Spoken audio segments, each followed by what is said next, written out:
at least it's gonna be recorded on the memory card, so I'm sure we're live. All right, whenever you're ready. Okay. All right, this is the January 23rd meeting of the Raleigh Conservation Commission. This meeting is hereby called to order under the authority of Mass General Law, Chapter 131, Section 40 of the Town of Raleigh Wetlands Protection Bylaw, Stormwater Management and Erosion Control Bylaw. Notice has been given that both a video and audio recording will be made of the meeting. The agent will now call the roll of attendance. All right, good. Thank you. Arthur Page. Yep. I don't think so. Kurt Turner. Bob Garner. Here. Bye. Judy Keys. Here. Daniel Shinnick. Here. Sam Strife. Here. Howard Vogel. Here. Chairman, we have a quorum present. All right, our first administrative thing would be payroll and/or vendor bills.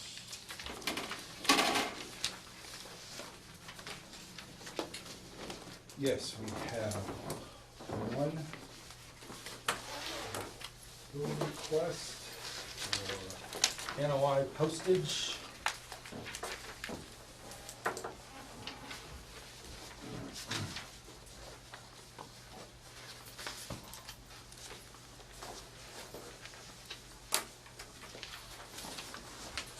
And there are 4 backup receipts, sorry about that. So that stuff all goes out certified, so. Yeah.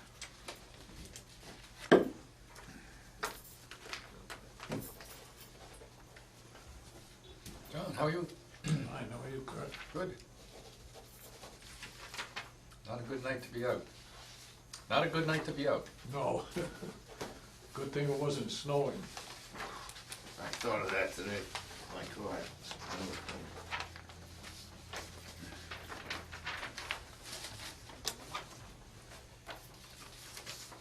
Thank you.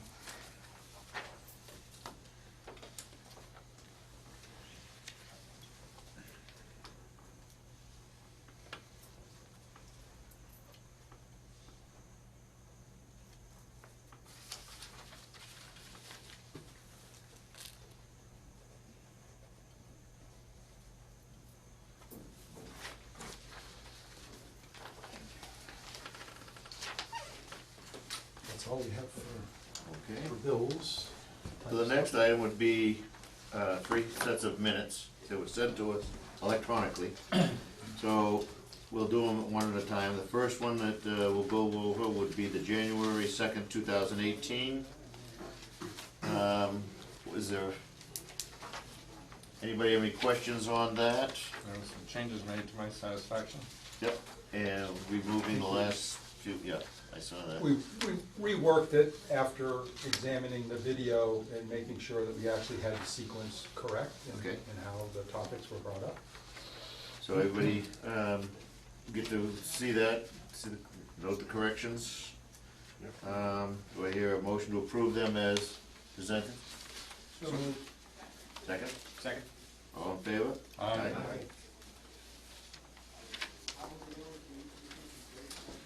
Thank you, approved. All right, the next one would be the May 8th, 2013, sent electronically. Everybody have a chance to review those? Yes. Any questions, additions, alterations? Do I hear a motion to accept those as presented? So moved. Second? Second. All in favor? Aye. Yes, thank you. Approved. And that would bring us to the May 28th, 2013. Did everybody have a chance to review that? Was there any question on any of that as presented? Do I hear a motion to accept that as presented? So move. All in favor? Oh, I need a second. Ooh, second. Excuse me. Second. All in favor? Aye. Yes, approved, thank you. Is that somebody with a sniper rifle, or do you have a, All that, a red dot just came across just the wall? checking. Never know. You there? Yeah. That was It's right near Brent, by the way. Terribly Okay. sorry, sir. Don't you need to get some popcorn from the concession stand? Okay.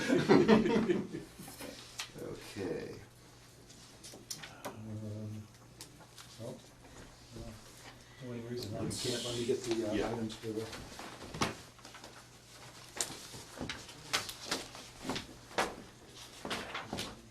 Legal notice.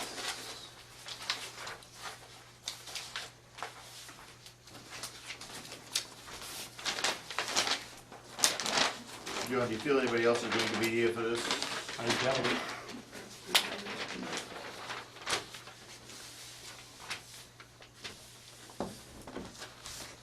The office didn't receive any Okay. calls and at least queries in regards to this. It's kind of stalled for a minute here. Yeah, I understand. Let me see if I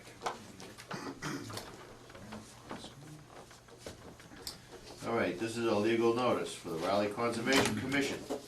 In accordance with the Wetlands Protection Act, Mass General Law 131, Section 40, as amended in the Town of Raleigh Wetlands Protection Bylaw, a public meeting will be held on Tuesday, January 23rd, 2018, at 7:45 p.m., Room 5, Town Hall, Annex at 39 Central Street, to consider the request for the determination of applicability for the application filed by Bruce Tompkins, trustee of the Tompkins Jarvis Trust for proposed soil evaluations, possibly within a 100-foot buffer zone of isolated vegetated wetlands at 41 Emily Ave, map 9, parcel 23, lot 25 in Rowley.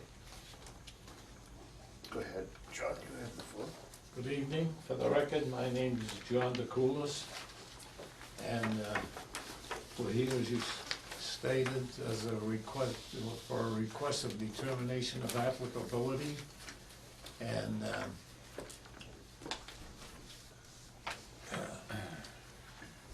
this is lot 14A on Emily Lane. There is an old woods road that goes on the right side of the road, up over a hill and back down again and out to the pond. And continues on backwards. We have the wetlands delineated, the 100-foot buffer zone, and the isolated wetland is shown there. And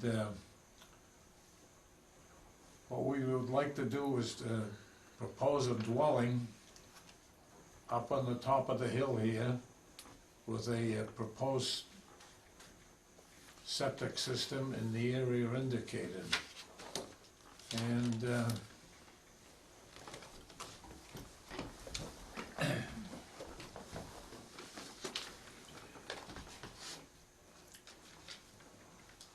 we want to replicate wetlands as shown by the cross-hatched area. That's no cut, no disturbance area, John. I'm sorry, yeah. No Getting ahead of disturbance. yourself. I'm getting ahead of myself. And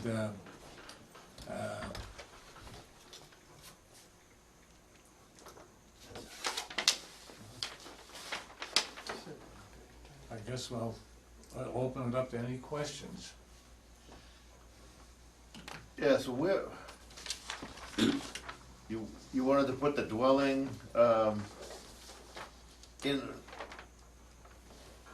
Well, right now, this is just an Right, application yeah. before the commission for the soil evaluation. So it appears that more than likely their possibility would be locating that within the 100-foot buffer zone to bordering vegetated wetlands. There, even though it's not shown, there is a 100-foot buffer zone to the isolated vegetated wetland under the local bylaw. The reason for their choosing that location for soil evaluations is that Raleigh's Board of Health has a restriction that doesn't allow new development to have their septic system or field sited in the 100-foot buffer zone to bordering vegetated wetlands. Correct. They do not apply a restriction to its proximity to isolated vegetated wetlands. which is jurisdictional under the local bylaw and not jurisdictional under the Wetlands Protection Act. And I don't know that this isolated vegetated wetland, is this federal jurisdiction? Does this have the size that it triggers federal oversight, John? Gee, I don't know. Well, we'll get to having to evaluate that though as we move forward. But for right now, so I conducted a site visit the other day with his associate Greg Bernard. There's a woods road cart path that can be utilized for access. You can notice that the contours in this area, there's a moderate slope there.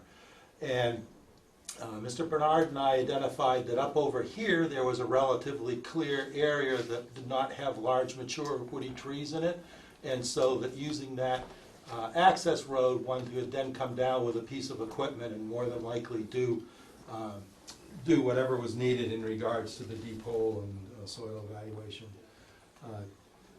testing there without excessive tree removal. I have passed around, and there should have been in your packet, suggested special conditions for this. Kind of utilizing, this is sort of a modification of another request for soil evaluations that we had just a short time ago. Except in this case, we discussed that because of the slope, that the erosion control definitely needed to be installed, that we needed to have at least 9-inch, if not greater diameter, either straw wattle or compost sock installed out there, because when they do the excavating, the only place they're going to be able to place the excavate is up on that slope and then have to backfill it into the hole. So it needs something in place to prevent it from rolling downhill just by gravity while they're doing the work. They are intending to backfill immediately, so then I made the suggestion also, it is stipulated in here, except that they have a couple of hay bales and stuff with them so that they can mulch it once they retreat out of the area. Where do you propose to put the house? Where exactly? In the roadway? Possibly part of it's in the roadway. I guess I've got a question that goes beyond the literal scope of this application, but that's the only access back into that woodlot from this, Right. from the west, so that would block off that access. That's right. That's why I say it may do just part of it. We want to leave most of it open for access. But you'd have to put a major roadway in there and bridge that intermittent stream to get back into that woodlot, and you'd have to put a roadway wider than the driveway you're talking about for a house lot, right? Oh, yes, but we're working on that right now, Kurt, and this lot 12, we're proposing in the future a roadway up through this way. It's a level access. It isn't as hilly as this wood road. Okay, thank you. They finished logging in there? I believe there is some logging going on right There's been a now. lot of logging. Is there?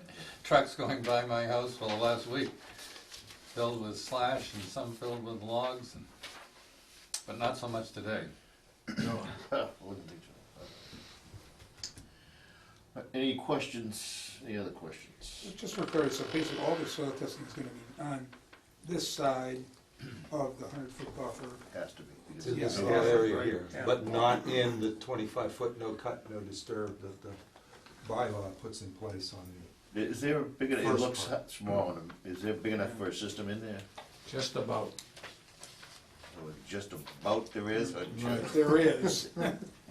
I sort of asked the same question, and Mr. Bernard told me that it's dependent upon the material, and they believe they know what the material is, since recently the commission permitted construction on this lot, and so they've done some soil evaluations over there, so. And I guess, That's quite a slope, though. I mean, you're gonna get varying material, actually, I would think. but, okay, won't know That's- till they do that's- it. Anybody else, anybody from the audience have any questions in regards to, this item on 41 Emily Ave? All right, so, Recommendation is for consideration of a negative determination of applicability, option number 3, with the suggested conditions that have been and, distributed to the members and to the applicant's representatives. and you've seen the restrictions? John? Yes. Yeah, okay. Do I hear a motion for that? I'll make that motion. Your second? Second. All in favor? Aye.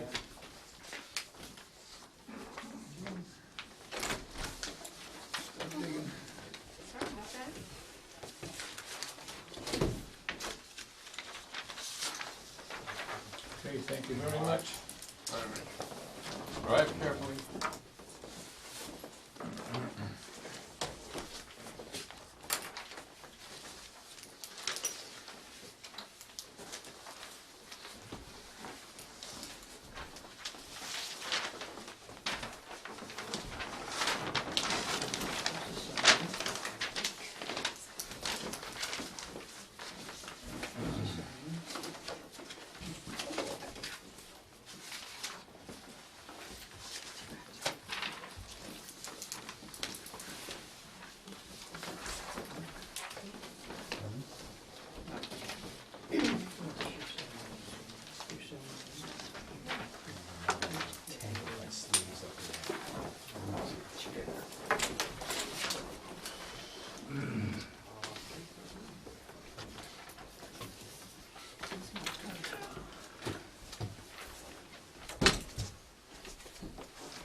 We're still 10 minutes ahead. Should we go on to something else, or?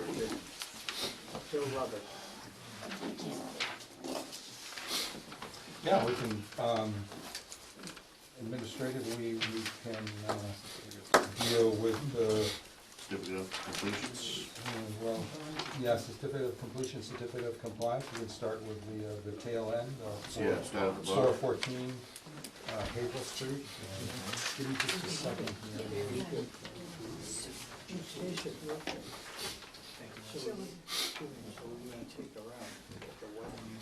I think so. The picture of the movie. Well,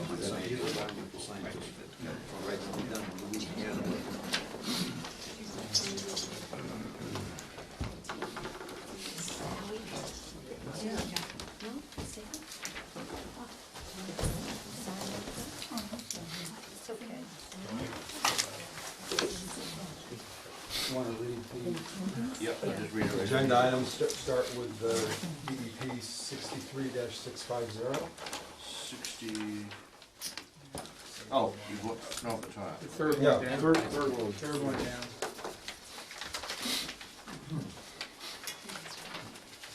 No. That's on the front. No, you, Page 11, right? you want certificate? Yeah, certificates of compliance. Is it page 11? On which one, SMP? Top one? Okay, we're going to be jumping around on the schedule because we're getting ahead, and I don't want to miss anybody being able to see a scheduled item. This is going to be on a continued certificate of compliance request for DEP 63-0650 at 414 Havel Street, map 14, parcel 34, lot 1, Gateway Trust 2, 1997. So, Mr. Chairman,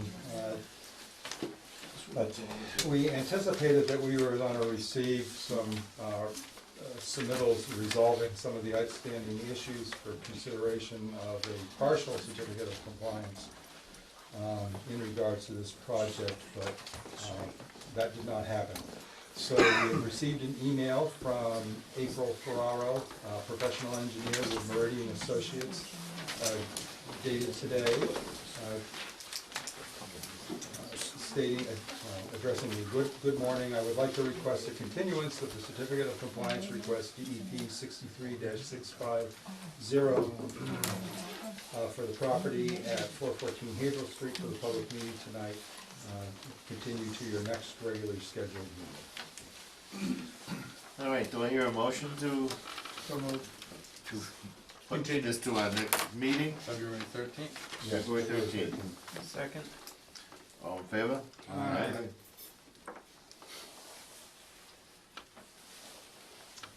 Still gotta kill another 8 minutes. so Okay, let me- well, the next The next one.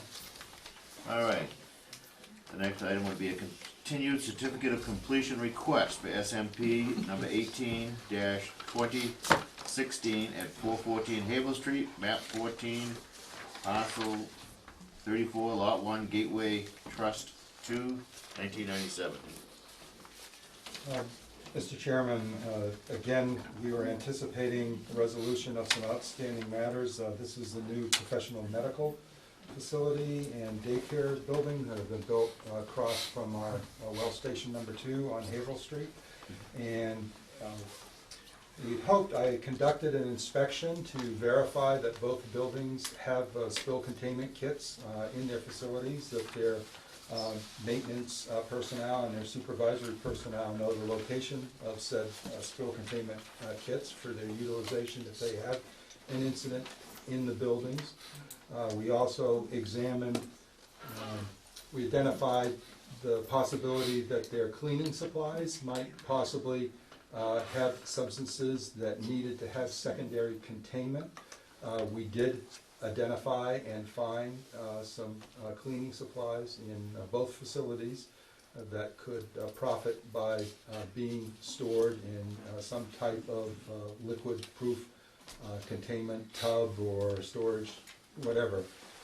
We're waiting for verification that they had in fact adjusted and made those things. I requested that they provide photographic documentation of the proper storage and the containment, but we have not received that. So, from Ms. April Ferraro, professional engineer, Meridian Associates, today we received the following communication. Good morning, Brent. I would like to request a continuance for the certificate of completion for SMP 18-2016 for the property at 414 Haverhill Street, scheduled for the public meeting tonight, to your next regularly scheduled meeting, public meeting.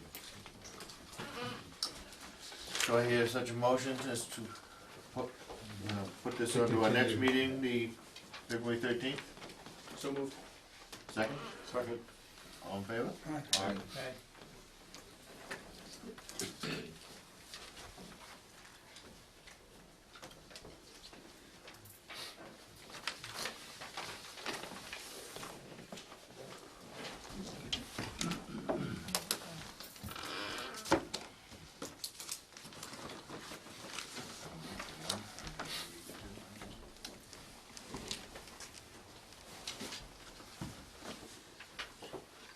Michael Young, Main Street, or do you want to start this? I'll just start it. Okay. Go ahead. You feel everybody's here that's, People are still coming in. there's still people coming in? People coming. Okay, let me There's stall an off. attendance clipboard, please pass that around, if you would, please. Come on in, there's still more chairs.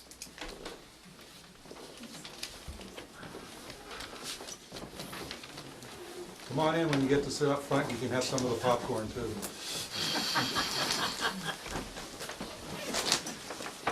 Go on a chair if you'd Is that Michael Young gonna be fairly quick one? Oh, yeah. So the next item I'm gonna use to make sure that everybody's here on time is a new certificate of compliance request for DEP number 63-0657 at 759 Main Street, map 34, parcel lot 7, Michael Young.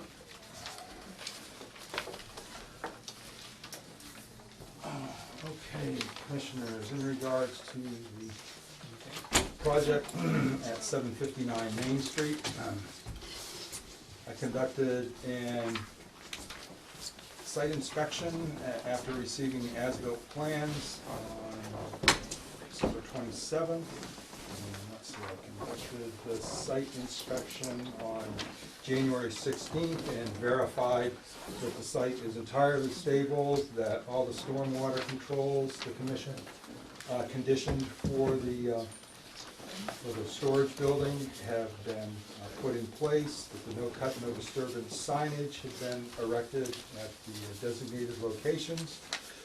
And therefore, if the commissioners would so choose, you wish to consider issuing a complete certificate of compliance that includes ongoing conditions, which I'll summarize some of those. One ongoing condition is the ability to conduct with proper written notification invasive species control of the common reed Phragmites, that is an invasive species affecting the salt marsh on portions of this property. Take that back and give it to people. Applicant is also required that if he stores any hazardous solids or liquids, such as paint, fuels, or oils, or chemicals in this building, he is to have secondary containment of the appropriate capacity to hold any leaks or spills of those substances. It's mostly because the building isn't occupied, it's a storage building. Applicant is also supposed to ensure that if any vehicle or equipment that contains fuel or oil is stored for longer than a month, that they have some type of spilled drip pan or whatever underneath the vehicle or equipment to catch anything that might drip off of it. Needs to maintain and keep functioning the roof runoff infiltration system. Pesticides and herbicides are restricted from the no-cut, no-disturbance zone and adjacent wetland resource areas, except for the invasive species control protocols.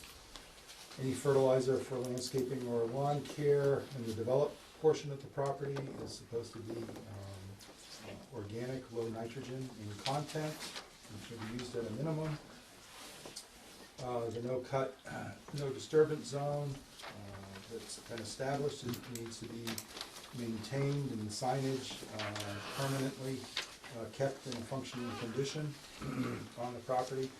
He also was, originally, we set a minimum of 3 posts with signage. He decided to install 4. Has he been made aware of your recommendations? Yes. Yes, Yeah. and he was fine with that? Oh, yes, yeah, well, these were established when he was in for the application process, so. Yeah. So the recommendation, if the commission would so choose, is to issue a complete certificate of compliance with ongoing conditions. So, Second? Okay, all in favor? Aye? Yeah, the property looks very good. Yes, it does.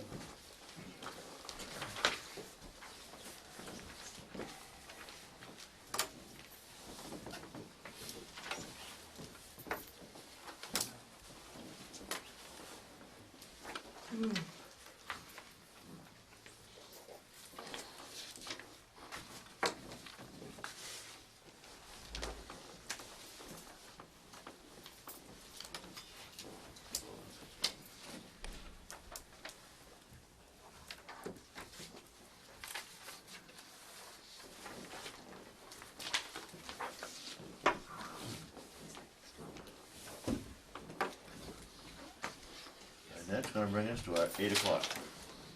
For sure, right on time.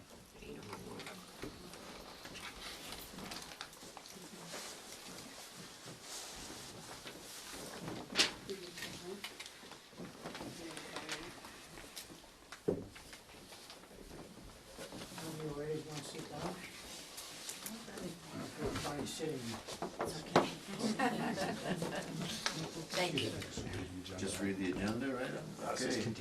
This is gonna bring us to our 8 o'clock item, which seems to be rather popular. That's a continued notice of intent application at the land off of 623 Weathersfield Street, map 11, parcel lot 53, 54, 54-1, 56, 58. That's Rowley Solar LLC. Owner is Marvin Revocable Trust. Proposed construction of a 7-acre solar voltaic system, gravel access drive, stormwater facilities, utilities, and associated grading, possibly within 100 foot of the buffer zone of bordering vegetated wetlands.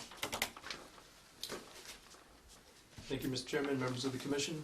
For the record, I'm Robert Blanchett, civil engineer, Camet Engineering, Amesbury, representing Raleigh Solar. At our previous hearing, we discussed this revised design that I presented to you. Since that time, Brent and I have walked the site to confirm the limit of the resource areas. We've discovered a new resource area, an isolated vegetated wetland in this corner here. Brent and I walked this bordering vegetated wetland, this isolated wetland, and the remainder of the F series here, all the way to the property line. The newly discovered isolated wetland is an M series, begins here at the stone wall, wraps around and ends here at M13. And with it, of course, is 25-foot no cut, no disturb zone and a 100-foot buffer zone. So we've revised the design slightly to acknowledge the 25-foot no cut, no disturb zone. And if you flip to... By how? Do you just... We had our panels impacting the 25-foot no cut zone, so we diminished the number of panels to get it to work away from outside the 25-foot zone. You have it. Yeah. You have it. There we go. Right there. Yeah. So, as you can see, the limit of our work follows the 25-foot no-cut zone. We've made some minor revisions to our stormwater basin, our berm here, and of course, reduced the number of panels to keep the work outside the 25-foot no-cut, no disturb zone. This plan set also resolves, to date, planning board peer review engineers' comments. I was expecting to receive more comments today, but he hasn't followed through with that. I think Brent was gonna reach out to him. I don't know if you had a chance to get in touch with him. I did, he's working on them, and, Okay. and there's a planning board meeting tomorrow evening where he anticipates being able to do Okay. a full presentation. Okay. Other minor changes that came out of our last meeting, I added the names, actual names of the abutters on the plan, Okay. instead of just the map and parcel number. I also added the structures on the immediate abutters to the right here. The single-family homes, and there's a barn on one of the properties. Other than that, it's the same plan. Okay. So so I don't have a written review memo for you today because I thought it was, once I had kind of put together a list, I thought it was more productive to call Mr. Blanchett and to go over some of the things. The first thing was to accomplish a more correct identification and labeling of all the representations of the wetland resource areas. Because originally the legend talked about wetlands flag for bordering vegetated wetlands. There was no mention about isolated vegetated wetlands, which exist on the property also. Probably, and I believe Mr. Blanchett has made some of those changes, so I'm going to go back here, and let's see if I enlarge this a little bit. Yeah, it won't, it's not on this plan set. It's not on this plan set. But one of the examples was the fact that there are isolated vegetated wetland areas, and this is one right here, and you can see its isolated nature by the fact that it has no connection, it doesn't border any water courses or streams or anything else, so it doesn't have an inlet or an outlet on it. And so one of the suggestions was to put nomenclature, both adjust the legend and also put in the abbreviations, BVW with the explanation, bordering vegetated wetland, isolated vegetated wetland spelled out, and then use that, those three-letter abbreviations and put them on the appropriate plan sheets in the resource areas that deserve such labeling. We also, let's see. Oh, I already talked about the butter business. So one thing that the plan set that we received was apparently initially lacking. And let me see if I get to the correct sheet here. It's gonna flip as soon as I do it, isn't it? Yep, it does. Yeah, maybe if I shrink it, maybe that's what the problem is. The access road where it comes out onto Weathersfield Street. The berm itself, except for the part. It has a corner, well, is it the has same. a culvert, which I couldn't find specifications on the plan. So right here, and this is important because there's a basin here to collect and treat and infiltrate runoff from the road. Then when it comes out, if it comes out, overflows of that basin, it goes into quote-unquote the street drainage, and so there's a culvert that goes underneath the access drive there, which the plans didn't contain the specifications for. Yeah, we'll certainly add the specs for that. As well as in the conversation I had with Pat Snow, the highway surveyor today, he said, well, just make sure that property owner understands that that's not gonna be, the town of Rowley is not gonna have maintenance responsibilities for that culvert. And so that will have to be the responsibility and specified in any conditions, that is subject to the property owner's perpetual care and maintenance and functioning. That culvert goes under the road? Goes under the driveway Under the access, driveway. no, it does not go. But it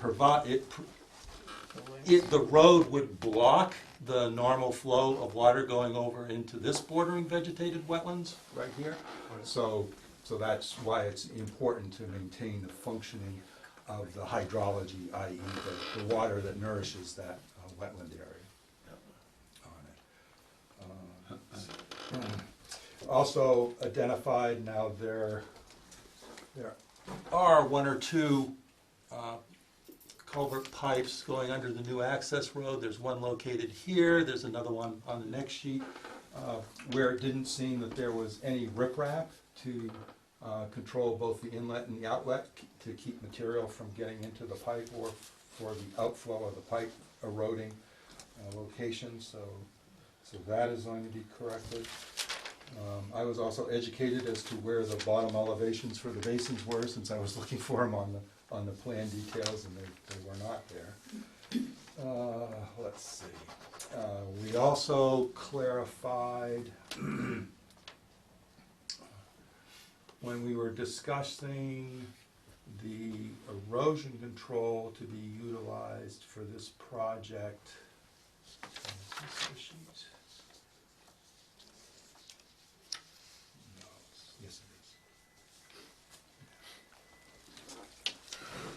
is. We talked about where more than just a foot or two of fill was being brought in, that at those locations it would be prudent to utilize a combination of silt fence with the compost or bark mulch sock as a combination thing.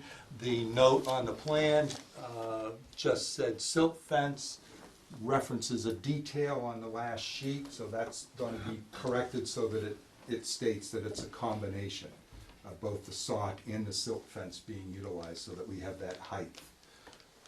The specification for Show the the detail. sock, yeah, I get there if I don't flip all over the place, but it's 12 inch, isn't it? 12-inch diameter sock, yeah. yep. Filter sock. Much gradient there. Like in percent, like slope. The embankment is 3 to 1, Yeah. so the stormwater. This is a constructed 3 to 1. basin. Yeah. So, yeah. That, I think, that's the only place on that particular project, isn't it, for that combination? There's one other point. Is there one other point? Yeah, it's along the 100-foot buffer zone where detention basin 3 discharges to the northwest. Which basin is that? Basin 3 is,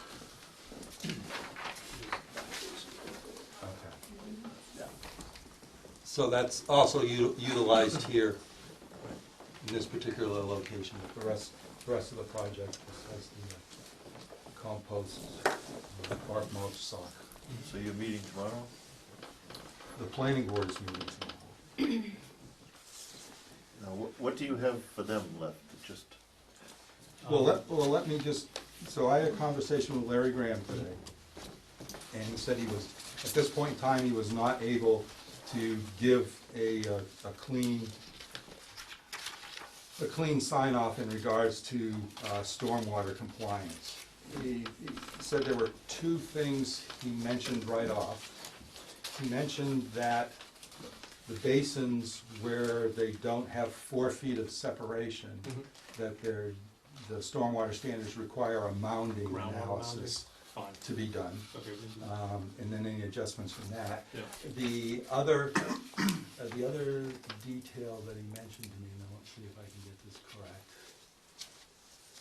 The grassed swales. Am I on the right sheet for the grassed swales?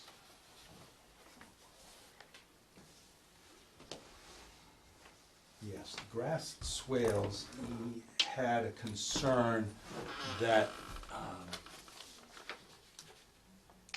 think it's on that the bottom is very, I think this is it.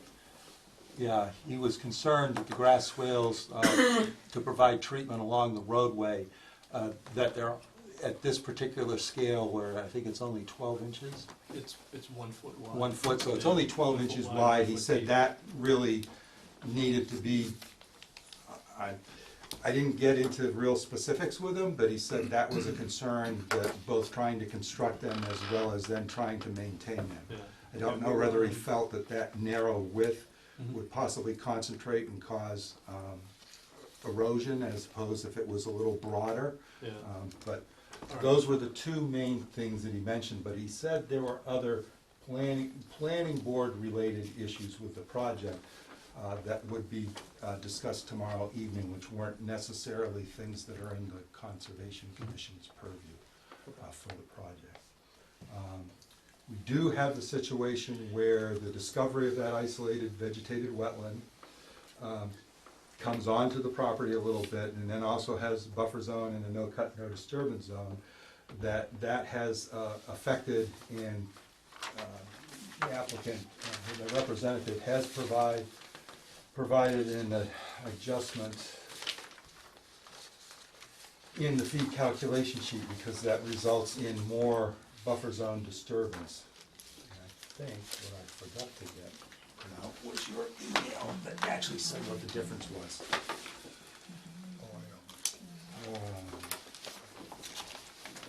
Roughly going by memory here, apologize, I don't have the email, I think it was 19,000, 800 square feet. yeah, 19,000 additional square footage of disturbance to the buffer zone, which then translated into a calculation with the disturbance fee of $9,900.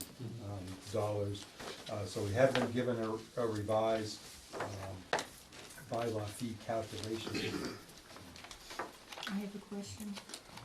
How many solar panels are we Okay, talking? just a second, ma'am. So that being said, there is a need for the revised configuration and layout of the project, and now the discovery of a resource area that's impacted results in the need for possible tendering of some additional monies for the bylaw fee. I don't know, because of my conversation with Mr. Graham, and it sounded like there was going to be topics discussed at the planning board meeting that could result in further changes right. to the plan. So, you know, I don't know if I'm going a little bit out on a limb, but so the long and the short of it is that the commission cannot receive a recommendation from our third-party peer reviewer on the stormwater calculations as they are at this point in time, and that is a necessary requirement. Normally, I would say that, since that probably would just result in some minor reconfiguration things and not a substantial change, at least I don't believe those things he mentioned would actually result in a substantive change to the layout of this project. That isn't the case, though, because there's apparently planning board specific issues. In that instance, I would suggest if the commission would possibly consider it, to defer consideration of fixing whatever adjustment needs to be made to the bylaw fee calculation. Should I broach the topic of when the planning board's Yeah. meeting and whatever? Right. So I've been told, but I have no verification of this, that the planning board is anticipating they might meet on the 31st. If this commission would so choose, so this is after their meeting of tomorrow evening, where you may have a chance to react to whatever their concerns and issues are with the project. If the commission would possibly consider the possibility of scheduling a meeting for the evening of Tuesday the 30th to just solely take up consideration of this project, if it gets reconfigured or whatever, but, Yeah, we'd have complete hard copies of everything at that point. well, that then all falls into the applicant and their representatives' hands, but I think that it's an option for you folks to consider, given the time constraints on the applicant for this project that are coming from both state and federal requirements, which we have no control over, but it would demonstrate a consideration and the commission's sincerest desire to not negatively impact a renewable energy project if there's a possibility for it to be. Well, let me speak to I would be willing. Sure. Next week. Reed? I'm just checking my schedule. Well, but, okay, yeah, we would have a quorum. So Would you we- want it scheduled for 7 or 7:30? Our normal meeting time, 7:30? We could, be nice to do it at 7. Okay, Maybe next Tuesday?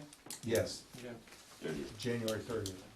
And that would certainly be a public meeting that everyone could attend, and Well, yeah, that's the whole, yes, and we can That's do why we have to have noti- enough time to put it in. notification. you should probably plan on attending the planning board meeting tomorrow night. Yeah, that's gonna be key to the whole thing.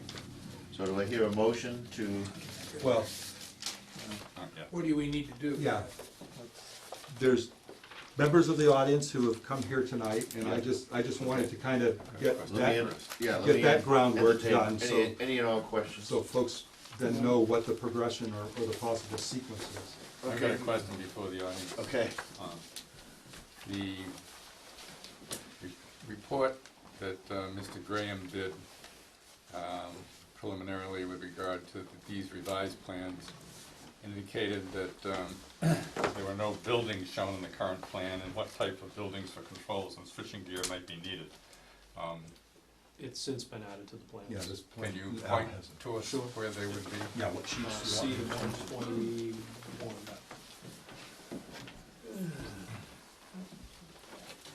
You know, every time I try to look at the bottom of this thing, it's on a flip to the next one. Is that like,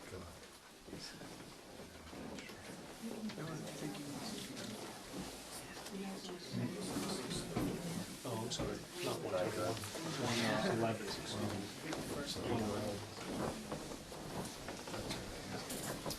111. You can zoom in. I'll try. How's that? Good. So we're proposing this location here, a 12-foot by 20-foot concrete pad. Mounted to the pad will be an inverter and a transformer. Previously, this pad was much larger, along with the shed next to it. We've since removed the shed, there's no need for that. There was a smaller concrete pad sitting in front of it, which pushed this pad closer to the property line. We've removed that as well. We're also proposing additional screening along the back of this pad, just to keep it hidden from view. Screening of what type? We're proposing a dwarf version of a blue spruce that grows 10 feet tall, and deer don't like to eat it. We previously had arborvitaes proposed, but evidently deer like to eat Oh, yeah. arborvitaes. Yeah. So supposedly this particular species of blue spruce that we specified, deer don't like to eat for whatever reason. That fence is not deer proof? The fence? Yeah. No, it's your standard galvanized steel fence. How high? 7 feet with a 6-inch gap at the bottom. 6 inches to allow critters to migrate. Yeah, that was something else we covered today, because DEP's policy is for the fence to have 6 inches of clearance for small mammals. We've added the abutting single-family residences from a Google Earth aerial image, just to give some proximity from the residence to the property line and then to the proposed work. Thank you. Any other questions from the board? Just one, and I apologize because it was addressed in some, It's okay. but regarding the peer reviews questions, he references Basin 1 having possibly not exfiltrating, and you said that these plans would address that? Yes, so what he was referring to is in accordance with the Massachusetts Stormwater Standards, which is a regulation that is essentially spills out of the Wetlands Protection Act. We have to do what's called on-site soil testing to determine seasonal high water table. What we hadn't done at the time we made the submission was perform that soil testing activity. Okay. We've since done that, provided Graham with the results of our soil testing. Okay. They're also displayed on the plans, the results of the soil testing. So no modification to the basin was necessary, it's gonna be Correct. Yep, it functions as we designed it. Okay, thank you. All right, any questions from the audience? I believe you were the first. Well, I was wondering how many solar panels are we talking? So Chairman, at this point, it all depends on which panel the applicant chooses to install. But 7 acres is the So site. the whole project is about 7 acres. The area that we're looking at just for solar panels is about 4.5 acres. Right. So it depends on capacity, spacing, size of the actual individual panels, because the large rectangles you see on the plan are actually a composite of multiple panels put together to form one master panel, if you will. I have another question. You know, in, was it Salisbury, you go down Rabbit Road, you see all those, is that what it's gonna look Panels. like? The panels? Actually, on Route 1 is another one. I'm not familiar Yeah, with the project in Salisbury. I am familiar, I did take a ride. Familiar with the one here on to Central Street? Central Street. You just don't And- see that one, fortunately. Yep, it'll look very much like that, yes. Excuse me, my name's Richard Burns. I live at 620 Weathersfield Street, right across the street from where the driveway is going in. And what I see is wetland. There's a vernal pool further down. They're putting in a culvert. You're putting in a culvert where it is wetland. I don't understand how it can get through there, because I recall back about a year ago, case law, however you want to put it, where there was going to be a wood log splitting deal going on for some people between Route 1 and Central Street. And they were refused because of the small wetland in between getting into the fields. And I think they are cutting wood now up at Newbury. Yes. And I know I can't talk about the aesthetics of it, and I read some about the law, was it chapter 40? Well, that 46, actually, 46? forgive me for interrupting, but That's all right. actually the reason for that wood cutting, wood splitting operation not going in there had to do with the zoning issue. It didn't have anything to do with wetland resource areas. There were some inadvertent impacts to wetland resource areas, which the property owner, in discussions with the commission, intended to intended to resolve. But the actual, so there's kind of a different, this project has, this property has, except for the Georgetown-Raleigh border, I just want to say, I actually have physically walked almost the entire property, especially the property in regards to where these panels are now being situated, and can attest that at this point in time, I believe the plans all reflect and represent all jurisdictional wetland resource areas that are in proximity to where these things are proposed. And we have paid careful attention. That was one of the reasons why the discussion about what culvert and wanting the specifications on their access was to make sure that it didn't block and didn't intrude or stop the flow going to wetland resource area that is right on the street. Well, at this time, the water will stop because the culvert further down that crosses the street has been damaged on both ends. I don't know if the DPW realizes that, Well, that but might it be is the- blocked I out. don't know, but I think I know where that Yeah, one is. yeah, 'Cause It's it's blocked right out. There's a culvert shown on the plan that drains that wetland, Yeah. right? Yeah, it forms the connection that goes across and eventually goes to the Mill River. That's right. I don't think I can talk aesthetics, and because I read a little bit about the law, was it chapter 43, section 6, or whatever it is. And I think I'm going to be looking from my home directly at panels. And there's not much I can do about it by reading the law. But there is an environmental impact greatly, scraping the earth. They're scraping about 7-point-something acres of earth, and they're destroying a lot of the pine trees, and they're 110 footers, and they have to cut them down because they won't be able to get the sunlight. So there's an awful lot involved in this as far as environmental. Yes. I see a lot of it, and they're gonna be bulldozing down brush, scraping the earth. And I'm talking about an environmental conservation thing. Right, right. But I understand. as the law, too. I read we some of the mentioned, law. we would strongly encourage you to also attend the planning board meeting Yeah, tomorrow just a night, question. because they have some. The lady in the back would. Yeah, it has a little bit to do with this question. Could you We're- identify yourself for the record, please? Karen Herrick, 636 Weathersfield Street. Thank you. Could you outline maybe where the proposed new tree line is going to be, especially on Weathersfield side? Are there gonna be any trees along the side of the street? It's all, as we know, it's all woodland now. That's a good point. You Can you just bring the push it first up. map So the- back up? Just stay on the same plan view.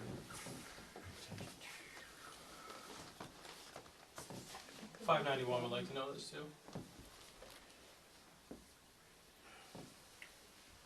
Okay, I think I can go That right should to be there there. without.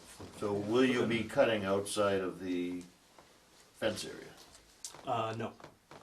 No, the existing tree limit runs along the existing driveway, and then, of course, along the stone wall, as we're all aware, all the way to here. What about the upper section on the right? What we're and proposing to do is, The east side. we'll need to clear trees from this line here, which represents an interior lot line, to the stone wall, And now you head back up. right? What about the upper And then part? we're proposing to clear trees along the stone wall and then up to the fence line. Now you'll be like cutting that. all the trees up through there. And all the trees get cut out to there. I think I asked you this the other day when we did the walkthrough on Saturday. I'm Tammy Graves. I live at 624 Weathersfield Street, which is right beside the Burns family, of which our two families will be the people that are going to be directed, affected the most, because as of now, when we walk out of our homes, the driveway's right here, correct? That's the entrance. Yeah, okay. That's So- new proposed. So the Burns are here, and then we're right here. So what we see every day now is, forgive me for getting upset, but this is very upsetting. Forgive me.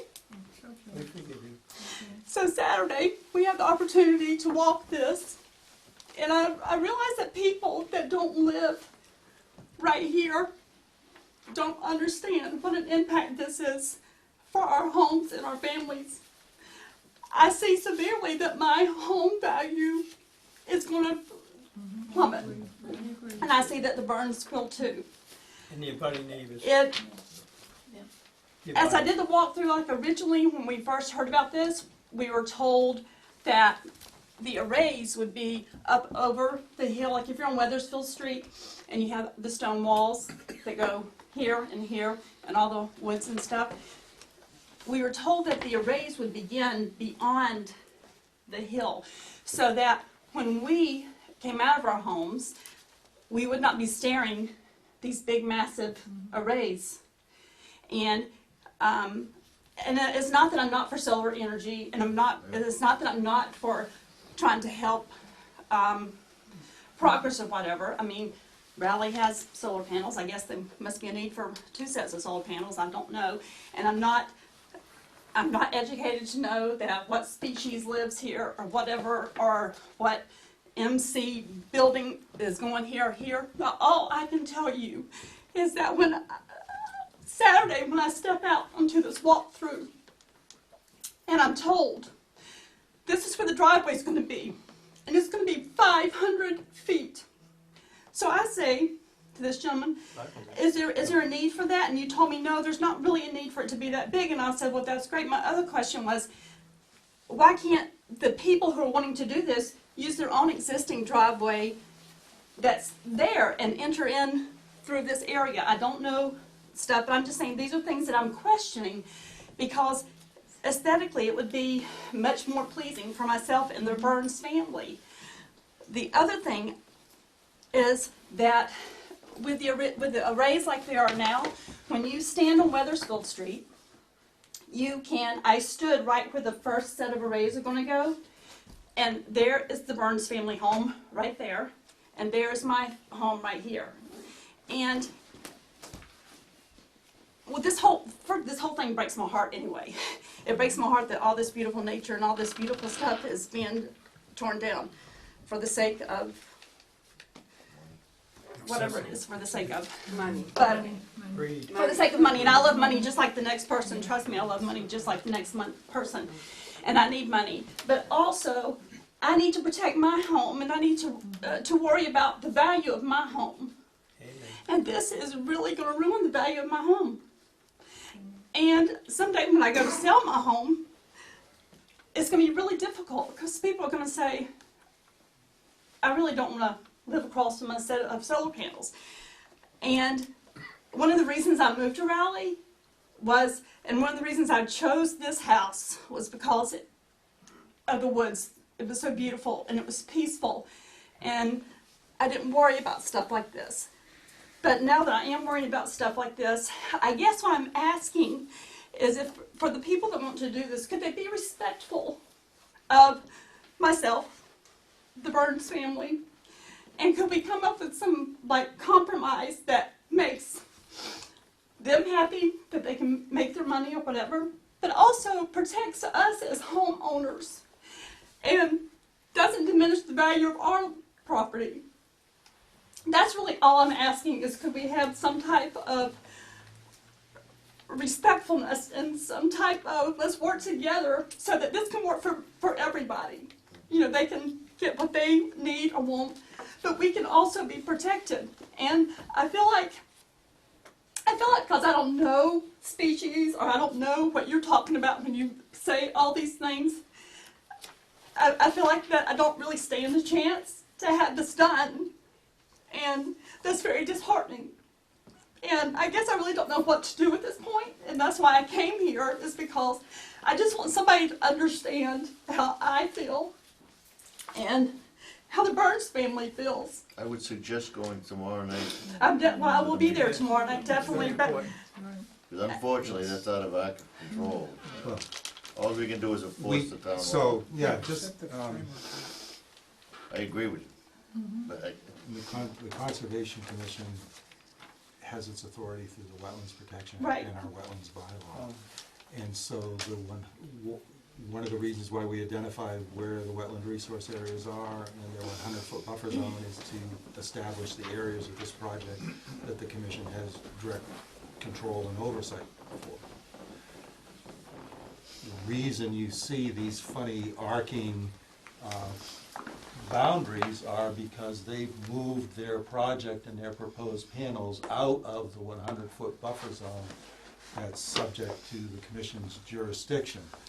So, Correct. But that's the only thing we so, can control. so that's why, We gotta go that's tomorrow. why your opinion Yeah. and what you just voiced is going to be very apropos for you to share that with the planning board, who has much broader jurisdiction over. They don't have to put, they get And it's different not, rules. and it's not that I'm trying to stop progress, and it's not that I'm trying to not allow these people to get what they want, but I'm just trying to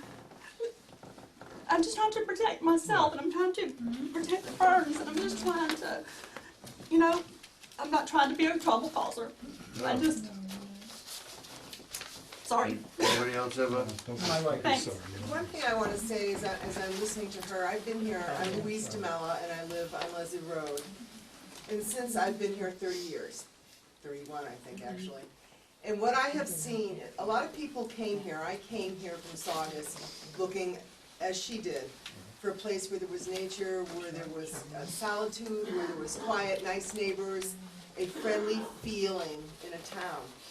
And the development that I have seen in Raleigh has been incredible. I bought the house that's right next door to the vet on Leslie Road, and there was never gonna be any more houses. Hello! Now we have hundreds of houses down there, Wilson Pond, the stables that was there, that was a nature place people could do, the trails that were for cross-country skiing, they're all gone. Because we've continued to develop. And I just think that it's a sad thing as I see that, yes, do we need progress? Do we want more people to come in? Do we need more money for the town? Of course, the answer would have to be yes, but I feel that the way we're doing it, we're taking away the old town feeling, which is what I looked for when I came.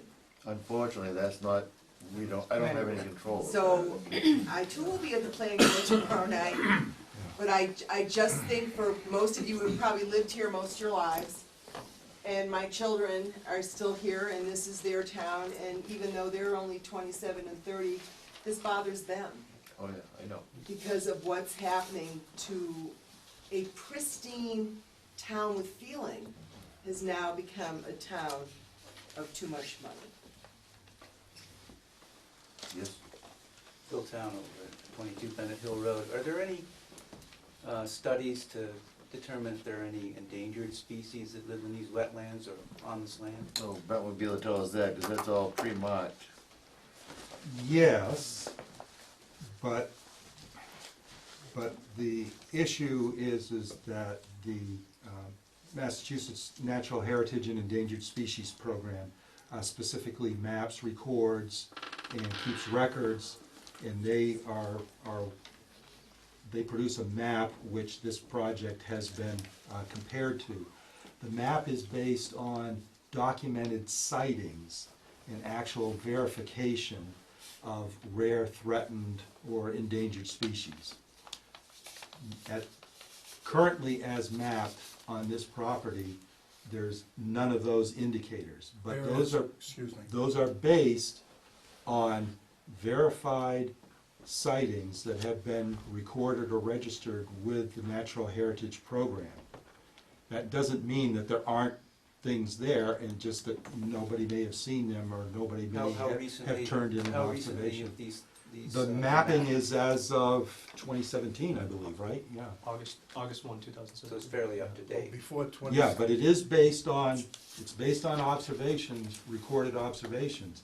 So that means that you, I, or somebody else had to see that wildlife or that rare species. It doesn't mean that they might not be there. They just may not have been observed. So Excuse me. Can we get that list? The state has been there. I have talked to them on the vernal pool and in that area. What they found, I couldn't tell you, but maybe it should be looked into. Well, again, there is specific mapping of vernal pools and potential vernal pools. And again, there wasn't any indication for where this project is being sited on this property, that there was even an identified potential vernal pool. If there was, the Town of Raleigh's Wetlands bylaw protects potential vernal pools just as stridently as it protects certified vernal pools. So, and again, that method of protection would be to not allow any disturbance within 100 feet of the edge. So, Yeah, that if- would- And you we know actually as have state agent- investigated that area in the front along yes, Weathersfield they Street. have. I've talked We've to them. investigated that Do a you number have of a times and have not been able to get the documentation that's necessary for certifying that area. If you know the person and he works for the state and he's got that, you ought to get that. Well, I think they would have turned. They're supposed to turn it in. The They state don't usually employee write it. would turn it into Yeah. another state department. But anyway, this project is not intruding to within 100 feet of that, so, but I understand that part, okay. But I have been stopping there every 4 or 5 years to check that area to see. Yeah, but by reading the law, aesthetics, just, I know it Yes, happens. yeah. I understand that, Next. but Yep. it does, excuse me, and the chain link fence, I don't understand that.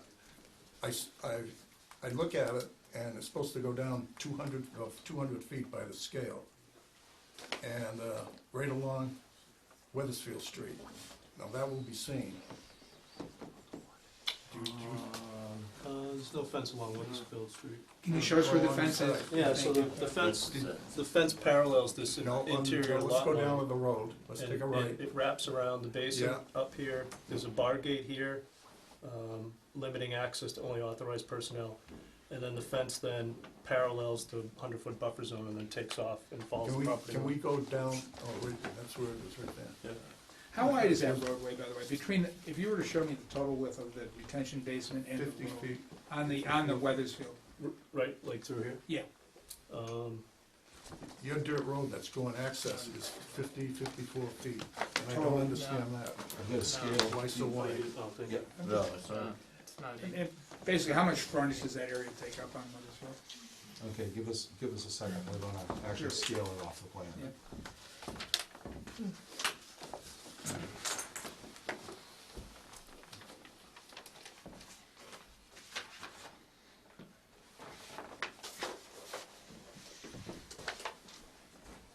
So I'll measure from Yeah, here perfect. to the edge of the gravel road. Yeah, right. That's 95 feet.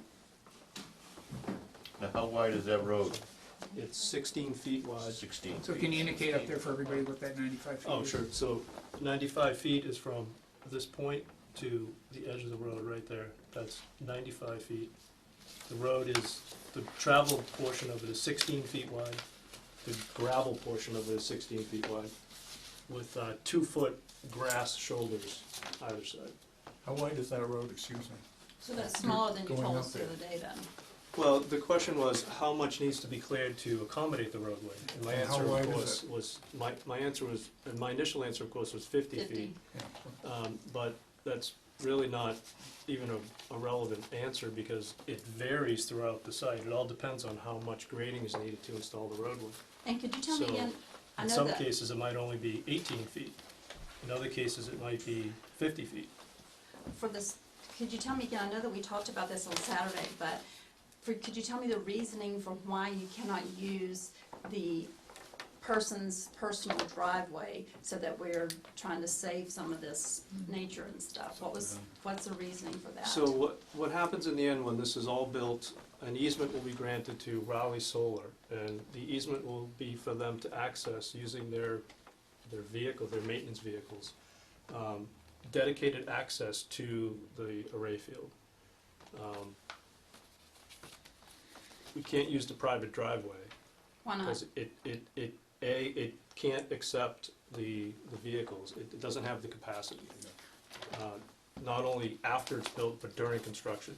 The primary use of this roadway will be to get the construction vehicles on site, delivering the panels, installing the panels, working the site, installing the fence. So you're saying that with their driveway being right here, you're saying that construction vehicles can't get down this driveway? I mean, I don't understand that, because it's The a driveway nice-sized driveway. can't structurally accommodate the I don't get vehicles. that, because if you use this, I don't see why you just couldn't cut over this way. And then you're saving this whole front area right here, and you're using already an existing driveway. I mean, I don't, I don't understand why that, Isn't Raleigh Solar the same person who Yeah. owns that house and that land? It's that not driveway. Raleigh Solar, it's Maven Revocable Trust. So the trust will grant an easement to Raleigh Municipal Light Department. And the easement needs to be dedicated use. It can't be in parallel with the private driveway. Roads, driveways are structures, and they're designed to accommodate a specific vehicle load. Which is why often you see when you drive down the road, you see signs that say no vehicles over 30 tons, no vehicles over 20 tons. It means that roadway can't can't physically accommodate a vehicle that is too Could that not be heavy for ran- the gravel capacity. road can? A gravel road can take a 30,000 ton truck up there instead of a hot top driveway? I don't know what that is. Well, what are you saying, the owner's driveway is hot top, it's gonna be a gravel road. If they can, if a hot top can't accommodate the vehicles that are going up there, then how can a gravel road? Because the structure of a bituminous driveway has nothing to do with the hot top layer. It has everything to do with the gravel You base just said below that it. a vehicle cannot, a weighted vehicle cannot go up the driveway. Yeah, But how I can think that, a weighted vehicle this- not go so- up a hot top driveway when it can go up a gravel? I'll let the chairman speak. So this Okay, is I'm not sorry. germane to the Well, purpose this of is the in the time conservation. frame, okay, I just had a All simple right, at question. this point, I'll let you, if you just would listen for a minute, is there any questions in regards to the conservation? Not as to whether, I understand, I feel for you, I Okay. know that. I'm So, sorry. My wife, Because that should be taken up tomorrow, 'cause it will be. well, I doesn't kinda thought the matter what driveway I was a think. conservation thing, because we were actually gonna save some of this Not in our- area right It's not in here. our jurisdiction. It's not in our No, that's why I was. You had a bringing it question up. in regards to conservation? I did, it's on here. It says new certificate of compliance request, off land on Brook Street. So that's, Oh, that's a later agenda item. We discovered that there was an issued order of conditions from, 1996. okay. Quite a while ago.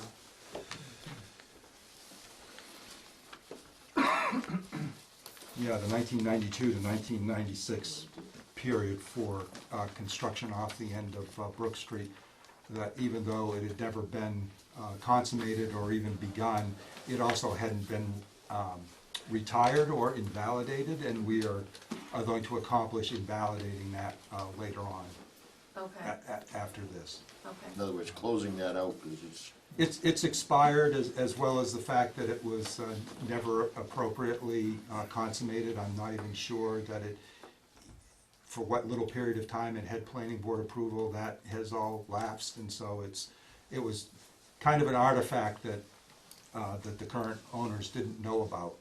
Okay. And so we're appropriately invalidating it later on this evening. Okay. you have a conservation question? Bob Herrick, 636 Weathersfield. Two questions. Are they gonna clear cut that 7 acres, creating a rainstorm and the water running down uncontrollable? And two, how visible is this gonna be from Weathersfield? I can answer as far as the visibility, it's obviously you'll be able to see something, but they are going to they can't leave trees there for solar. And supposedly, which is what we've addressed at the beginning of the meeting, the reason why that was put up there is because we want to compensate for that water coming down for the retention ponds. You'll see there's a series of them to keep that from doing it. And going out into the street? Right, Exactly. right, that's the purpose behind the stormwater management permit, is to prove that we We can- comply with the Massachusetts stormwater We management can, that standards. is a good conservation question.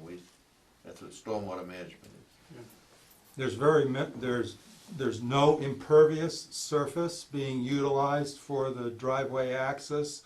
The only impervious area is the pad, The concrete pad. the concrete pad for the inverters and stuff, which is a very minimal size. Right. And so one of the things we've been talking about is the appropriate design for where the runoff was going to go, and also the ability to accentuate infiltration, natural infiltration of the soils. The fact that where the panels are installed, is going to be returned to having a full herbaceous cover underneath that. It's going to be all vegetated, all grassed, or however you want to express it. That's not going to be traveled, it's not going to be compacted, there's no gravel, whatever. Exposed gravel. Yeah, gravel side roads or anything going through the panels at all. So that will, quote unquote, keep the ability of those soils and that vegetation to infiltrate as much rainwater as possible. What happens when it grows higher and higher? They got to mow it. Do they mow it or do they use chemicals? No, they have to mow it. We have They do have restrictions. to mow it. That's what our department is for. Somebody else has a conservation question? Yes, my name is Sandra Cassiotis, 579 Weathersfield Street, and I just want to take the opportunity to object to the project, the proposed project, due to the impact that it's going to have on the wetlands, on the habitat, and the wildlife. And I just hope that the Conservation Committee does its best to protect the area. That's all I want to say. Yes, sir? Greg Cassiotis, 579 Weathersfield Street, and correct me if this is planning board or conservation. So, they're gonna put this road in. In my opinion, they're gonna probably have to remove at least 3 feet of that topsoil. Is this a conservation committee question or not? Oh, yeah. Okay, so, they are going to go in there and probably make a 1,700, 2,000 foot driveway, gravel. My experience, you go in there, it's all topsoil, you're not gonna put gravel on top of the topsoil, you're gonna probably minimum 2 to 3 feet to make it solid. That is not a impact on the area? That's what the fee is for. Okay, and, I don't know if this is a conservation committee, where is all that soil going when it's removed? Is that permissible? That they're gonna start bulldozing that and taking it out of there? For the driveway? Yes.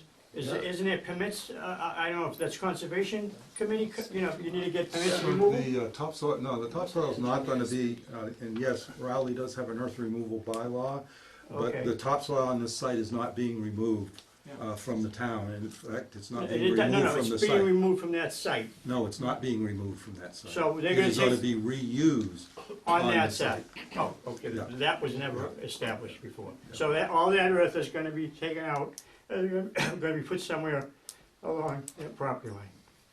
Oh, in that area. It's going to stay within the project site Like and big be mounds, already big disturbed. mounds, or it's gonna be just straight, I'm just asking questions. No, it's all going to new be to spread. me. It's going to be spread. And it'll Spread, form- and that's not an impact on conservation? Wetlands or land or existing I'm sorry. Most of the square footage of this access drive is not within the jurisdictional areas that are under the purview okay. of the Rowley Conservation I get it. Commission. There is a small portion that is, and again, we're making sure that it's being appropriately engineered. And we also have a stormwater permit application before us, which we're going to talk about after this, which deals specifically with those types of issues in regards to the management of stormwater for the entire project. Whereas on the Conservation Commission wetland side of things, there's just certain aspects of this site that we have oversight. So that drainage you were gonna talk about, you were gonna discuss that drainage, so it's not gonna go flooding into my property, which I'm directly affected by? Correct, Correct. yes. Like the Mother's Day flooding. Is it possible that'll go into my property, which is No, wetland not across the street? And I have a culvert going through there on my driveway. No, this project is held to a standard that they have to study and analyze the drainage. They have to establish what the pre-development condition is for drainage on the property. And then they have to design their stormwater facilities and how they manage stormwater so that post-construction, they do not result in any greater flows or volumes leaving the project site than what was happening before any development activity occurred there. So they're basically held to a standard of no appreciable change within certain parameters in regards to water leaving. It's got to mimic the before condition, That has to be the post-construction or after-construction condition also. Just so you realize, there's no guarantees on that, because those standards are based on certain historical rainfalls events, and if we get bigger ones than those historical standards, then we can't. Like the Mother's Day Well, flooding. this commission changed has it. adopted a policy that the applicant's engineering firm needed to use more relevant revised data that has been tracking the increases of precipitations, and their stormwater analysis, per this commission's policy, was done utilizing those higher rainfall amounts to capture what has been happening recently that's been documented. So they do not have the future crystal ball projection to know what will really happen. Because I've had water right up But- to my house, no yeah. lawn, nothing. Doesn't it affect the water table every time you build? It does, which is why this commission and the stormwater facilities on this property are gonna keep the water and accentuate the fact that it goes back into the ground instead of exiting the property. So that's why it's a very important consideration, and that also has to do with maintaining and sustaining those wetland resource areas that are there too. Because a wetland resource area is just where your groundwater comes up and is readily available at the surface or very near the surface. So yes, so Because the every whole. time they build, I mean, my house flooded, had groundwater coming up, and they said it was because of all the building going on, even 5 miles around. Well, in this radius. commission in the last 13 The ground is not years- gonna be changed other than having the trees removed, so rather, you're not putting a structure on it, which then takes a parking lot or something like that. But this is a good time to accentuate the positive work of this commission, though. The State Wetlands Protection Act does not look at stormwater considerations for single-family residential lots. It only looks at 4-lot or greater subdivisions. This commission has adopted a standard, though, that every single lot that comes before it has to put in some type of infiltration strategy at a bare minimum for the roof runoff and at a maximum also for driveway impervious areas. So this commission has actually adopted a standard to infiltrate to the maximum extent practical just on a single structure, which is more proactive and more progressive than the state law requires. How does that pertain to the runoff on the panels themselves? Well, if the panels weren't there, if a gallon of water fell, the panels weren't there, a gallon of water would fall. A gallon of water fell on top of a panel and ran off onto the ground, it's still gonna be a gallon of water. A tree would be there to soak it up. But it will be But dispersed differently. Now this there's is gonna be grass. This is required, why lush vegetative herbaceous cover is required underneath the panels to specifically, to deal with the fact that there's a small drip line, but the state has studied this and determined that it's basically just like a shed roof. But full herbaceous cover is gonna be maintained underneath these panels specifically to counteract that effect of just that slight diversion with the drip line. I hope we Will the- understand that when the trees go, there is going to be a difference. Oh, there is, Yeah, yeah, absolutely. which is exactly why the basins and why the focus on it. Exactly. Thank you. Could I ask? If this project goes forward, is the Conservation Committee, as liable is not the word I'm looking for, but responsible to be aware of what is going on during the time of this project from start to finish and Yes. anything that, and the reason I ask this is because where I live, and we were the last house, when the town decided to allow the development of the property past my house, I had a lot of promises made. What years were that? Oh, boy. Before our Wow. committee? It's a while. It's the people who developed Wilson Pond. Yeah. Oh, geez. But I had promises of See, them that's why we replacing my exist. trees. Because of that is why we exist. Well, that's a good thing, because I never had a flooded house until they did that, and my Yeah. trees that they took down were never replaced. Yeah. We had to completely redo our driveway, and we have wetlands in the back, and we are very respectful of them and the wildlife that come through. But what we had to do in order not to have a foot of water in our basement every time it rained after they did Wilson Pond, and then nobody was responsible. The developers went bankrupt, And that was it. Too bad, so sad. So how much responsibility is Until going to we- be not, Until the project is done, it is inspected, all the the qualifications that are set forth by the state and the town, and then at the end of it, we have a sign-off, which is what we're going to be doing next on an old one that never got signed off, and then it is released. do you have the power to say, you were supposed to do this, you did not, you did that, you need to fix it? Yes. And more comprehensively, though, the planning board has that power, as well as usually the requirement that they require some type of bonding. Again, Right. we cannot speak to their Correct, particular yeah, rules yeah. and I standards. understand that.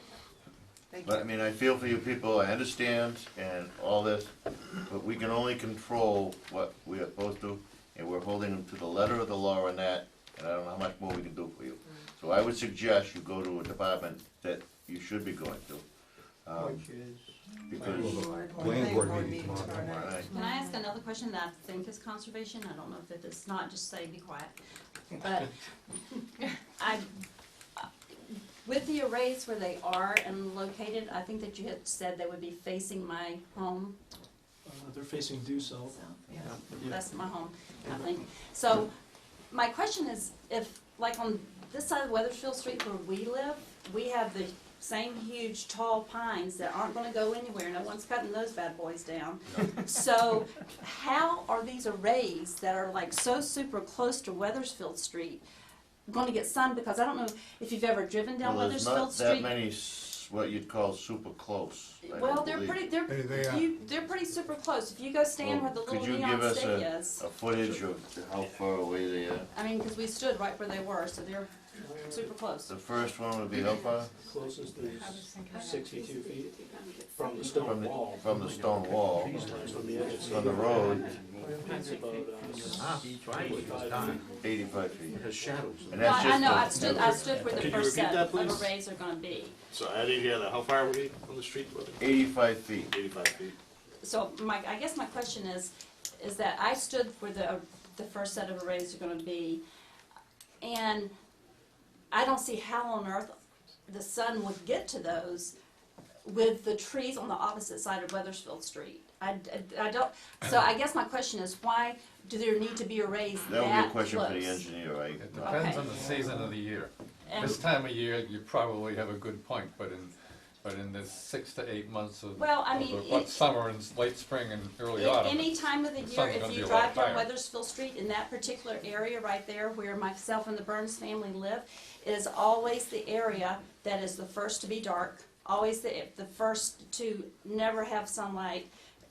I mean, it just is, I it know, I it live on always that side is. of Weathersfield Street. I mean, my other question is that we had spoke on Saturday, and I think this is a conservation thing, with our concern being, with it all being so close to Weathersfield Street and our visibility, that you were saying that there may be something you could do as far as like,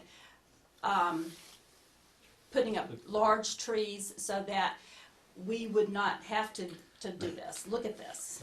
Well, Planning board this again. is not 'cause that- Oh, okay, so that's what I actually, didn't I know. don't wanna Let's- tell you to shut up, but. No, you tell me to shut up. I said You tell me to said shut that. up, but I mean, it was Seriously, building a yeah. tree, so I didn't know if that was conservation or not, so. And I have a question, I don't know if this is, you know, it seems like there's a fine line here, so I apologize. Well, one of the things that, I mean, since I found out about this and had to do a bunch of research, because I am in a butter, of the issues that we have, so the micro surges and how that can affect not just the people. That wouldn't be conservation, because Okay. I'm not an electronics expert, I wouldn't dare voice an opinion on that, but I think it goes into a transformer, and I think the Raleigh Electric, that'd be a good question for them. Okay, Are they gonna be net metering? That'd be a good question for Raleigh Electric, I have no idea. You would know. He's the president. We'll be metering the outflow, yeah, of course. Yeah, the surges will be modulated using a inverter, Going from AC to DC to AC. DC to AC, correct. Yes. All right, is that it on the Questions, please? They were talking about the pine trees, and once you cut a large stand of pine trees, it weakens the other pine trees in the vicinity.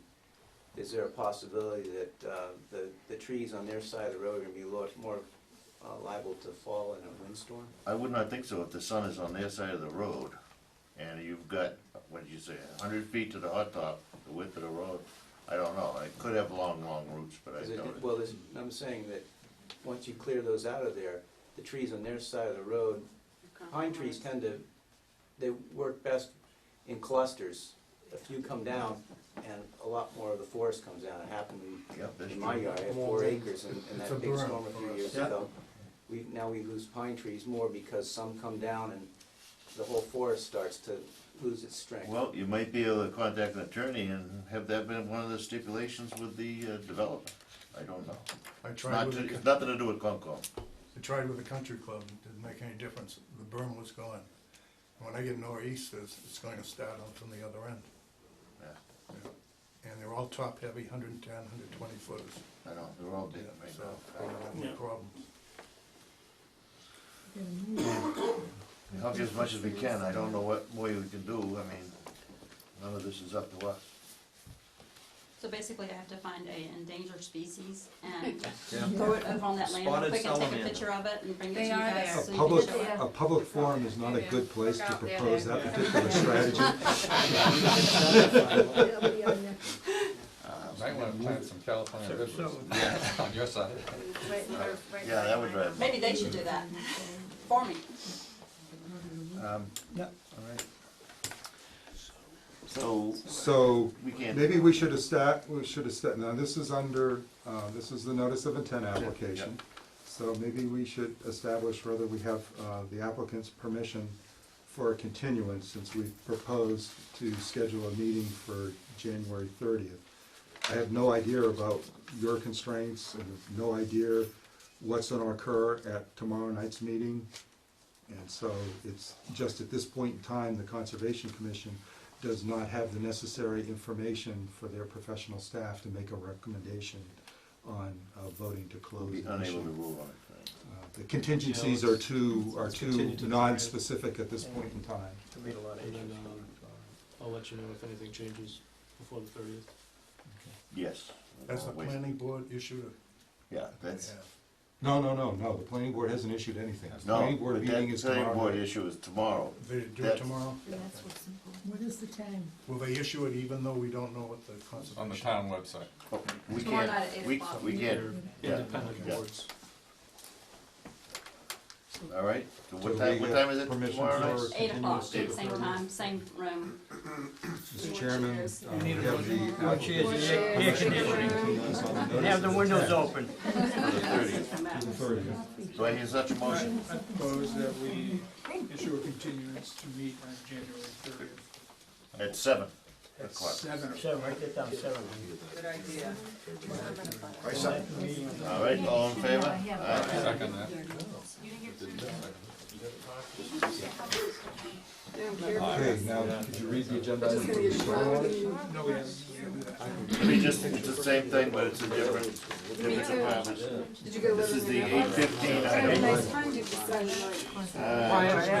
Wyatt, Excuse me? Excuse me? This is the 8:15 item, this is a continued stormwater permit application, SMP 30-2017, at land off of 263 Weathersfield Street, map 11, parcel lots 53, 54, 54-1, 56, 58. Raleigh Solar LLC, owner Melvin Revocable Trust, proposed construction, oh, this is the same. Totally the same. Of the photovoltaic system, gravel access drive, stormwater facilities, utilities, associated grading, within the 100-foot buffer zone of a bordering vegetated wetland. The total site disturbance is approximately 45,000 square feet. This is the stormwater. Excuse me, 450,000. So, all right, so this is the stormwater and erosion control bylaw, which the town, I believe, adopted 2007, 2008, I think. So this project deals solely with erosion control, sediments, and stormwater facilities and management. So it's a little different, but it has some of the same. But we had a conversation today, and I was tardy in sending you an email That's okay. about that. So I Thank you. got the PDF. So the request was to modify the operations and maintenance plan inspection sheet to be more comprehensive and to have the data. Look like this. That's an example of that. You can see how the criteria for the different BMPs is expressed on there. We also talked about putting marker posts in the basins that would be scribed, so one could tell first off what the bottom elevation of the basin was, and after it started accumulating some silt and sediment, you'd have scribed points so you could tell that the basin needed to have some maintenance performed. Now, these are kind of small basins. I apologize.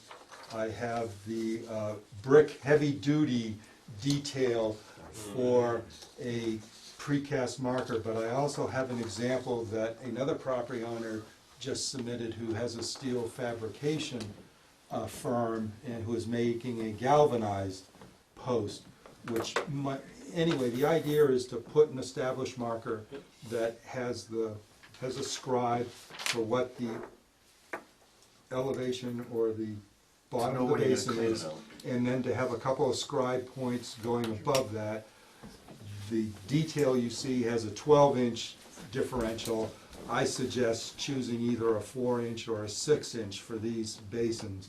So once they get accumulated with sediment, you won't have to call a surveyor to try and figure out what elevation you need to bring it back down to. You just utilize this post that's permanently established in the basin. The other request is, in case there's been any change in square footage, if you could redo or relook at the stormwater application form that talks about the expression of the square footages and whether there's a certain square footage at a 15% slope or more, if you could, because you originally submitted that application based on one of the first designs, and this project has now, I think, changed. Yeah. Okay. Other than that, I'm afraid my advice to the commission is the same, is that the technical reviewer has not been able to give the commission the criteria saying that this project meets the full criteria under both the Wetlands Protection Act and our Stormwater Erosion Control bylaw and its regulations, and so therefore, if the applicant would give us permission to continue, that would probably be the best strategy at this point in time. Do I hear such a motion? Probably ought to ask some more questions. That haven't been asked. Were there any questions on this? Any stormwater related questions that we haven't covered? What this is we're requiring them to have a sediment basin so that the sediment won't wash off and cause flooding in neighbors' property and stuff like that, and a maintenance system to verify that at all times at their expense. So here's a motion to continue to the 30th. So moved. Second. Second. All in favor? Aye. Sorry, who seconded, Dan? Thank you.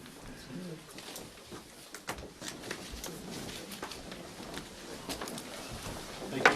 Thank you very much. Good luck, people. Everybody, please come tomorrow to the same room, 8 o'clock tomorrow night, please. We appreciate it. You can keep one if you want. You're supposed to be giving me one. Is there a listing of those protected animals? I have it. I have the paper copies, I have the photograph. Get them, I No, seriously. Yeah. What is that? Yeah, this time of year, unfortunately, This is it. yeah, out of place. It has the same. I go on the website and find it. Yeah. But if you would bring me one, you had the stormwater report. Mass GIS, it's on. Okay, yeah, because you couldn't transfer that. Thank you, everything. Did you need to get by? Oh, thank you all very much, I'm sorry. Do not be sorry for expressing an honest, heartfelt. Thank you for your services, believe me. Thank you for your services. Thank you. I have a paper copy. what's on the Okay. Anybody else like it? The only thing I can eat, and I can't talk. I took a stab at the speeders marker. So,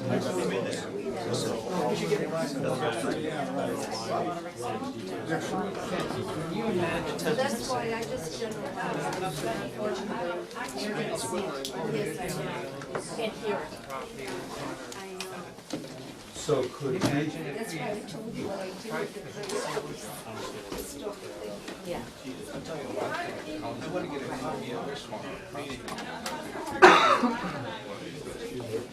Okay, what do we have? so let's go to the certificate of compliance for Brook Street, so we can get that. All right, the next item would be a new certificate of compliance request for DEP number 63-0139 at land off Brook Street, map 11, parcel lot 53, 54, and 55, Bonnie and Barbara Berkowitz, Marvin Revocable Trust.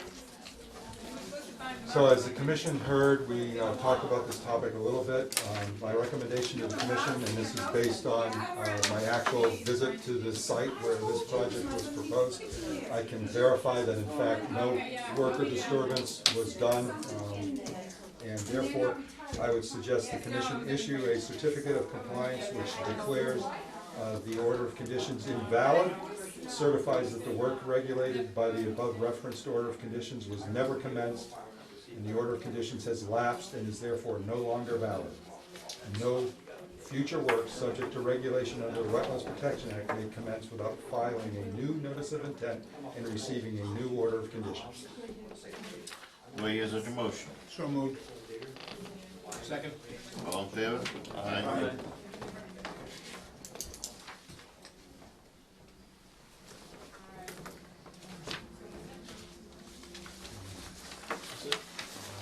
That's it. thank you. Thank you. See you next week. We will see you next week.